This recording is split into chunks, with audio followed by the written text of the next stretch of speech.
eu sugiro que você inicie essa aula falando a respeito de uma afirmação de um autor, Berney, que ele fala que o ser humano, ele por natureza, fabricante de máscaras. Você pode contar uma história baseada nessas afirmações que eu estarei lhe dizendo, ou você pode comentar a partir da afirmação desse autor. Berney vai dizer que o ser humano, ele por natureza constrói máscaras. E ele fala de pelo menos 3 máscaras. A primeira máscara, ele fala, são aquelas máscaras que nós construímos para enganar aqueles que estão longe.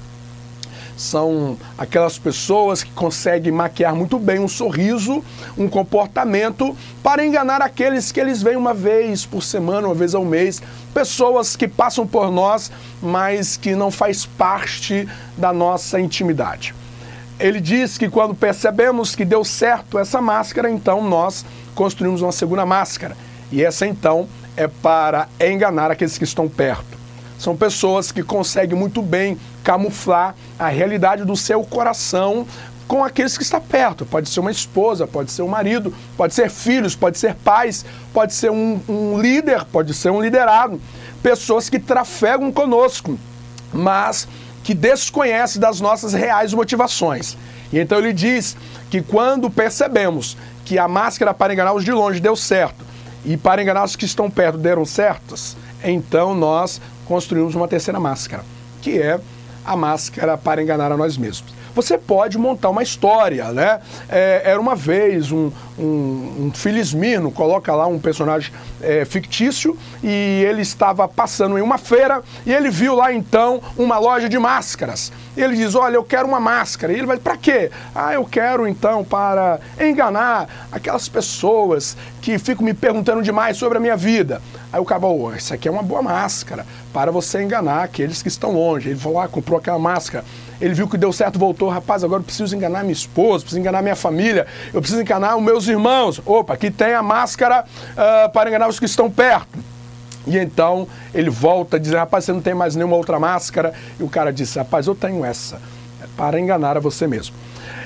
Seja você expondo a afirmação do autor, ou seja, você contando essa historinha, você deve terminar perguntando aos seus alunos, qual dessas máscaras são mais danosa para a nossa vida? Deixa eles discutirem e responderem, a maioria talvez dirá que todas as 3, então você aperta um pouco mais, mas qual das 3 seria a mais danosa? E penso eu que a máscara para enganar a nós mesmos será aquela que será destacada. Ok? Essa é uma introdução e com essa exposição você já estará preparando os alunos para o tom da aula. E você dirá que a aula de hoje é exatamente sobre esse perigo de nós vivermos uma espiritualidade mascarada. E na maioria das vezes são máscaras para enganar a nós mesmos. É disso que trata essa parábola. É isso que trata a verdade dessa parábola. Você já deu a introdução. Ok? A sugestão didática para o segundo tópico, porque o primeiro tópico é mais narrativo, é mais para você situar o personagem do fariseu, o personagem do publicano sobre a oração, ok? Então é mais uma localização do aluno dentro da história, ok? A minha sugestão didática para o segundo tópico, vem também essa imagem, tá? Vem essa imagem, está à disposição de vocês, vocês podem colocar ela no Data Show, ok? Sobre a hipocrisia do fariseu. Então eu trouxe 2 perguntas que poderá então permitir uma interação entre você e os seus alunos.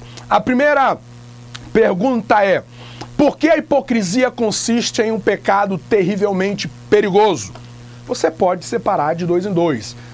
Converse com quem está ao seu lado aí sobre a resposta dessa pergunta. Por que a hipocrisia consiste em um pecado terrivelmente perigoso? Claro que todo pecado é perigoso, né? Mas existe uns que as suas consequências são maiores, né? Então, peça para eles dialogarem entre eles, dê 1, 2 minutos, porque o tempo é muito importante, e então você retoma as respostas. Eu sugiro uma resposta que você precisa estar preparado diante dos seus alunos.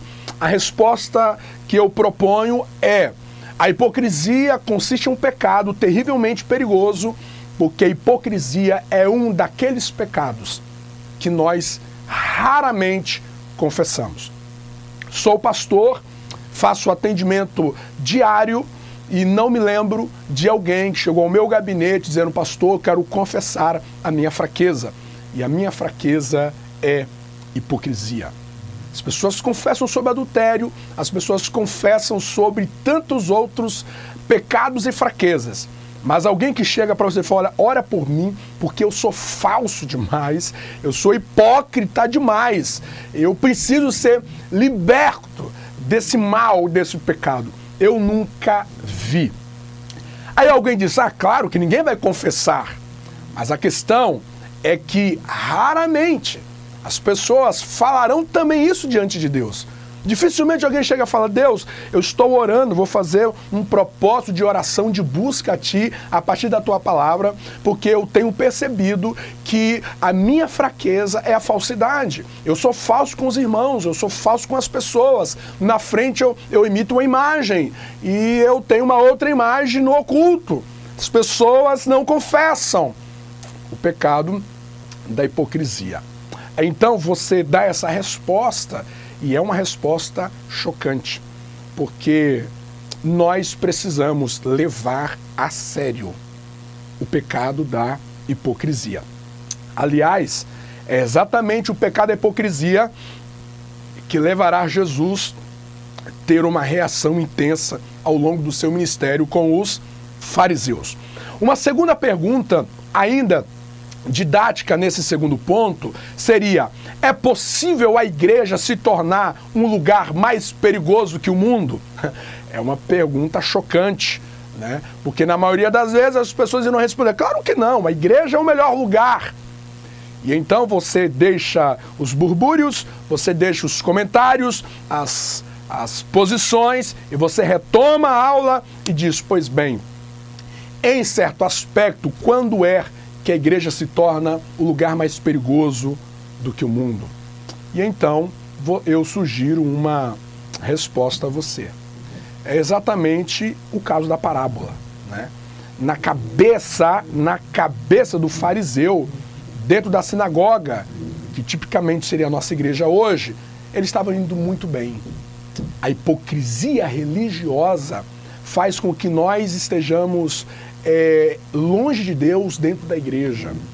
Diferente de um bebum, diferente de uma mulher de programa, um homem de programa que está na sarjeta e ele sabe que ele está terrivelmente perdido.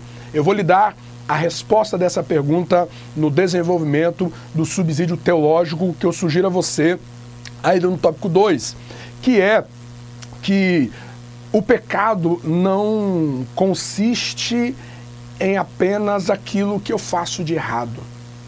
Por que que a igreja se torna um lugar mais perigoso do que o mundo em alguns aspectos? Porque nós precisamos entender de que pecado não é apenas aquilo que nós realizamos de errado apenas. Eu tenho 2 textos. O primeiro texto é 2 Crônicas 25:2. Esse texto fala de que Amazias foi um rei que fez o que era reto aos olhos de Deus, porém, não com o coração inteiro, não com o coração íntegro. Esse texto é chocante porque Deus, olhando para Amazias, o que ele estava fazendo era certo e era reto, mas o seu coração estava destoado da sua prática e da sua ação, e então estava reprovado diante de Deus. O segundo texto é o texto de Lucas capítulo 15, a história das coisas perdidas. A partir do versículo 11 você tem a história do pai e dos filhos. É importante você entender de que essa narrativa não é Deus, não é Jesus ensinando a respeito de um filho perdido. Você precisa entender que essa narrativa é Jesus mostrando 2 modos de nós perdermos. 2 tipos de perdição. O primeiro tipo de perdição é tipificado na figura do irmão mais novo que sai de casa, termina em um chiqueiro. É uma perdição visível, patente, todo mundo passa, olha e vê, está perdido. Mas o segundo tipo de perdição é do irmão mais velho. Ele estava dentro de casa, mas ele também não amava o pai. Se o pródigo que saiu de casa não amava o pai, ele também não amava o pai. Porque se ele amasse o pai, ele iria se alegrar com a alegria do pai. Então percebe que quando ele vai dialogar com o pai, ele disse: pai, eu nunca transgredi nenhum mandamento. Ele não está mentindo. De fato, tudo que ele está fazendo é muito reto, é muito certo, mas ele está perdido. Você precisa entender que pecado não é apenas aquilo que eu faço de errado. É possível eu estar fazendo algo certo e mesmo assim eu estar pecando, porque as motivações do meu coração, elas são equivocadas ao coração de Deus. E aqui responde a problemática da pergunta: quando é que a igreja pode se tornar um lugar mais perigoso? É quando eu estou na igreja apenas como religioso, porque aí entra aquela máscara para enganar a mim mesmo. Eu estou frequentando a igreja, eu sou batizado, eu tomo ceia, eu sou dizimista, eu sou ofertante, e a religião diz que se eu faço tudo certinho, então eu sou salvo. Mas o evangelho vai muito mais além. O evangelho olha as minhas motivações. Quando eu opero atos de bondade, eu estou querendo glorificar a quem? Quando eu estou servindo as pessoas, eu estou servindo a partir de qual propósito? Quando eu me movo na igreja, eu me movo a partir de qual razão? Então o evangelho vem desnudar as profundidades do nosso coração. Então percebe que esse fariseu, ele estava tão perdido quanto, por exemplo, o filho pródigo. No entanto, você percebe que o argumento dele é de que ele estava fazendo tudo certo. Ele estava dando esmola, ele estava orando, ele estava jejuando. Havia uma máscara da religião. Ora, há muita gente fazendo coisas certas na igreja, mas são pessoas que estão perdidas, porque não estão fazendo em amor. Paulo traz essa ideia em Coríntios capítulo 13. Não importa o que eu faço, eu posso dar o meu corpo para ser queimado, mas se não houver amor em mim, tudo isso será perdido, ok? Eu penso que o subsídio teológico, você explorar essa questão, é um golpe fatal na hipocrisia. Não importa apenas o que eu estou fazendo, eu preciso estar fazendo em amor. Eu preciso estar fazendo em concordância com aquilo que está no meu coração, ok? Avançando então para o terceiro tópico, a minha sugestão didática é exatamente uma pergunta também, porque aqui já vai focar para o publicano, né? E a minha pergunta seria: por que insistimos em esconder de Deus a nossa real condição? Por que insistimos em esconder de Deus a nossa real condição? São duas perguntas. Como elas estão interligadas, eu iria sugerir para que você pudesse separar grupos, ok? Essa seria para um grupo de pessoas, sei lá, os homens, só os homens pensam sobre isso, ou esse banco até o meio, vocês pensam nessa pergunta. E a segunda pergunta é uma sequência dessa, né? Qual a consequência dessa atitude? Quando nós escondemos a nossa real condição. Porque esse publicano, ele chega diante de Deus com seu coração nu. Ele não chega com justificativas, ele não chega culpando ninguém. Ele reconhece o que ele é. Quantas vezes nós chegamos diante de Deus com maquiagens? A gente não conversa com Deus com a realidade do nosso coração. Você já chegou, por exemplo, diante de Deus, dizendo: Deus, eu não queria orar.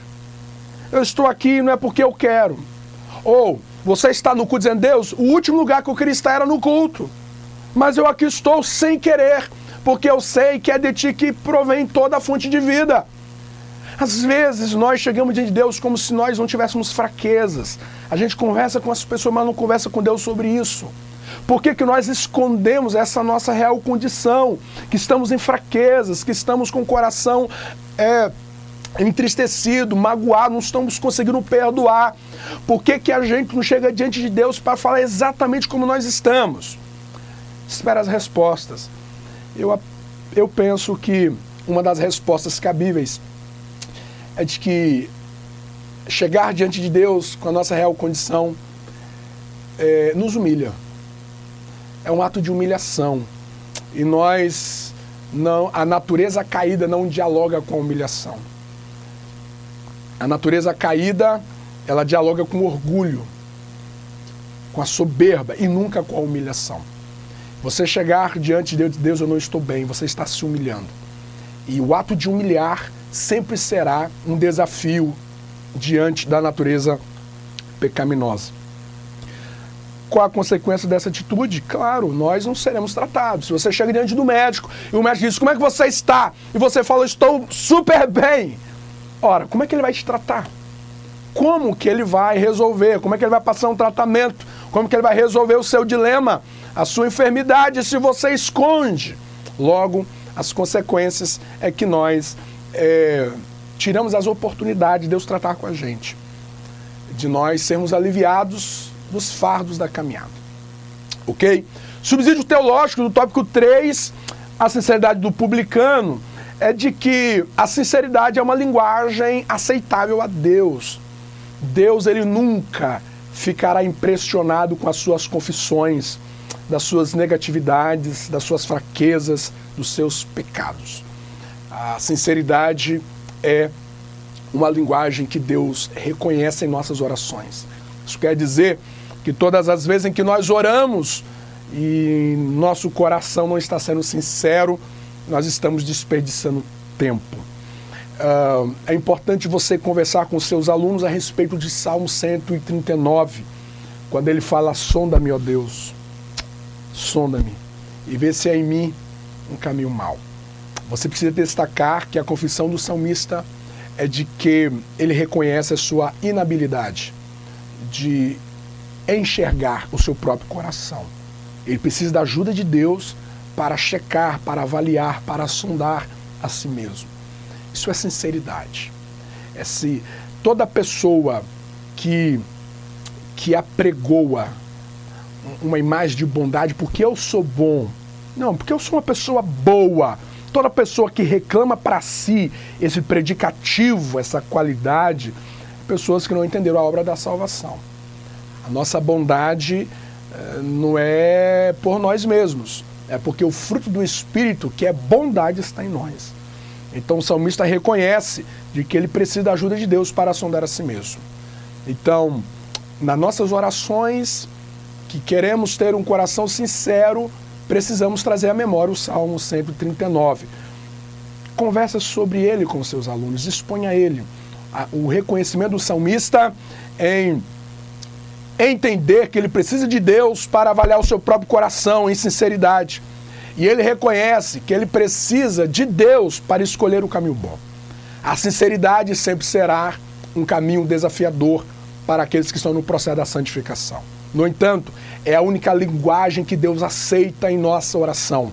Destaca, não há louvor, não há oração, não há adoração que Deus aceita se não estiver pautado no fundamento da sinceridade. Ok? A conclusão, Salmo 51:17, deve ser um salmo que você deve terminar com os seus alunos. Os sacrifícios para Deus são um espírito quebrantado e é um coração quebrantado e contrito. Não desprezará, ó Deus. Né? Não adianta nós mantermos uma panca, né? Não adianta nós manter um status, porque diante de Deus isso não funciona. Todas as vezes que nós congregamos e não estamos movidos por sinceridade, esse tempo está sendo perdido. Ok? Muito bem. Com a indicação ao professor, eu estou deixando aqui um link, tá? Porque talvez você diz, professor, eu não tenho um data show. Tem um clipe aqui que você pode baixar como áudio, que é uma música. Quem é você quando ninguém te vê? É uma música extraordinária. Pastor, professor, eu tenho um data show e eu não quero iniciar com aquela imagem das máscaras. Você pode iniciar com esse clipe. É uma música de 3 minutos, bem rápida, mas olha, é uma letra confrontadora para a nossa vida, ok? A outra indicação que eu deixo a vocês é esse livro do Joaquim Jeremias, As Parábolas de Jesus. É um ótimo material que vai te auxiliar ao longo desse trimestre, que é o trimestre das Parábolas de Jesus. Deixo ainda uma indicação de você desafiar os seus alunos a ler todas as parábolas. Todas as parábolas de Jesus. Faz um desafio. Quem aqui aceita o desafio que ao longo dessa semana, até domingo que vem, você lerá todas as parábolas de Jesus? Distribui. São 40. Então distribui lá quantas parábolas por dia. Desafia os seus alunos. E no outro domingo, parabeniza, leva um prêmio quem cumpriu com aquele desafio. Gente, termina a sua aula reconhecendo que a hipocrisia é um desafio para todos nós. Não seja um professor que aponta o dedo, mas seja um professor que reconhece de que esse é um desafio de todos nós. A prática da oração é o exercício mais lindo da nossa piedade, da disciplina espiritual, mas precisa estar carregada com o valor da sinceridade, ok? Tem uma excelente aula, que o Senhor Jesus, o Espírito Santo, te dê a graça de surpreender os seus alunos com uma aula dinâmica e olha, cheio do Espírito Santo, a unção do Espírito, não há substituto para uma unção do Espírito diante de uma aula. Que o Senhor Jesus te abençoe, seja um professor empolgado e empolgante, contagie os seus alunos e encoraja eles a viver uma vida de oração, de sinceridade, para com Deus e para com os seus irmãos. Que o Senhor Jesus te abençoe.